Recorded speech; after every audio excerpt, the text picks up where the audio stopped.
In previous video, I talked about a lot of quarries stages, which is good stage in Seoul, Korea. I'm gonna talk about this Jamsil district. If you go to Jamsil, you can see this highest and the tallest building in Seoul, Korea, which is called Lotte World Tower. If you go here, you will see this big lake, and this surroundings, you will see a lot of this cherry blossom trees, which is really beautiful in April times. Here, the flight approval is only possible at the weekends only. I mean, the Saturdays and Sundays, because there's a military airport nearby. Here, when you fly, the utmost important thing that you have to think of is safety. So try to fly at the coastline of this lake, because a lot of people are walking, strolling behind this tree. So always try to fly a little bit inwards of this lake, and even you crash on the tree, I bet this cherry blossom tree's branches will absorb the crashes of your drone. So I think it's going to be quite safe if you fly inwards of this lakeside. So try to fly the coastline of this lake.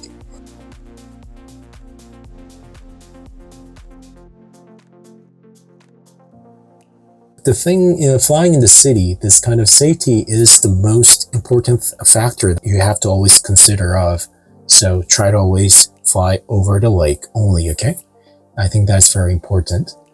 And the second thing, the tip I want to give you is that where do I have to fly? The most important thing when you're flying FPV is about the signal of your FPV, because this is also about safety issue. Because if you lose your signal, the drone might hit people. So always try to find where's the best spot that you have to stand.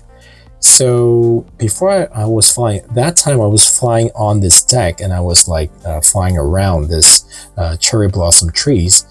But I always go to the stage first, and like 2 hours earlier, and then I always probe around, and I was trying to search around where's the best spot to fly.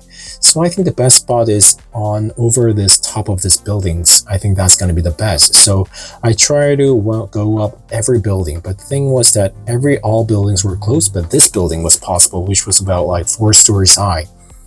And second best spot to fly is, I think, over on this apartment's rooftop. You can take the elevator there, and then you can go up to the top of this rooftop here. And then if you go up here, it's about like 25 stories high, and you can look down this lake, and you'll get really, really good signal over this lake size like this, which is about like 1 kilometer far. So I really want to recommend that apartment. You can see here, there's like 5 apartments there, right?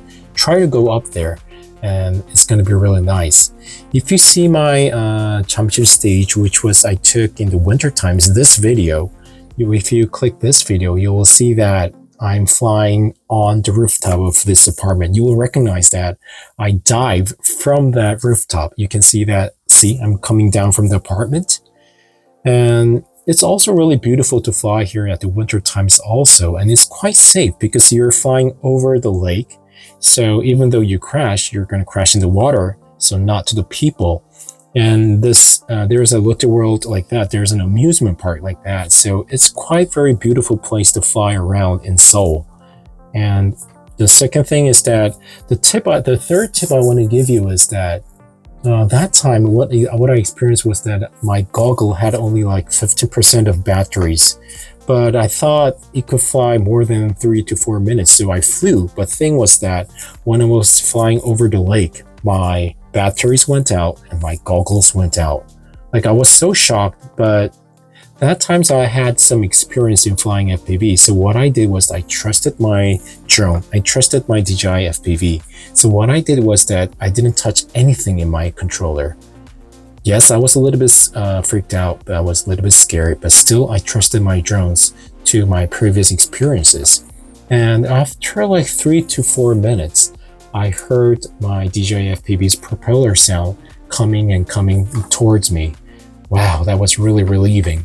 And what I want to talk to you is that it was quite accurate. It landed exactly where it lifted off. So always trust your FPV and don't fly when your battery is lower than 20%, especially in the winter times, because the battery goes out faster than the summer times.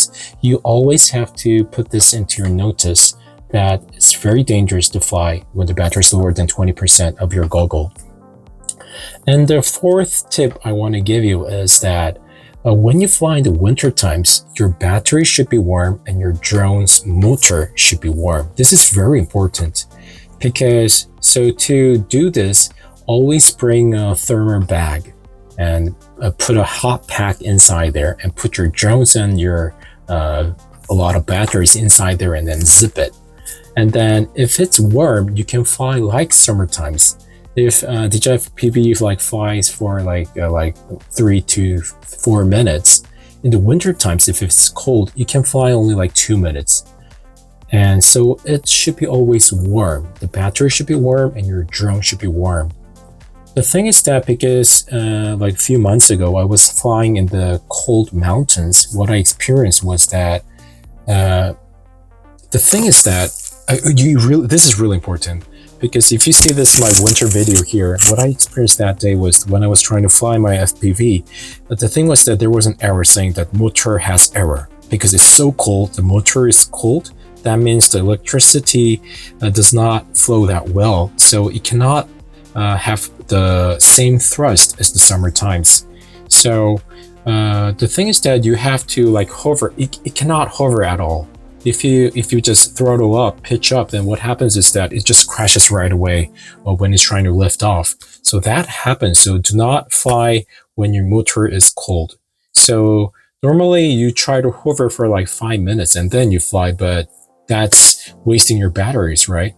So, and this is like a very good thermal bag I want to recommend.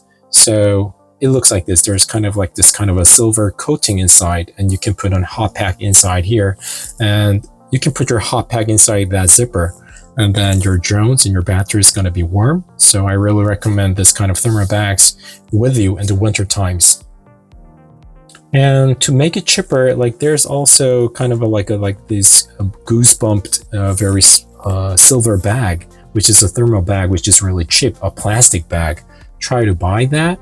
And then it's kind of an insulation bag, so you can bring the chip bag also. That's also okay.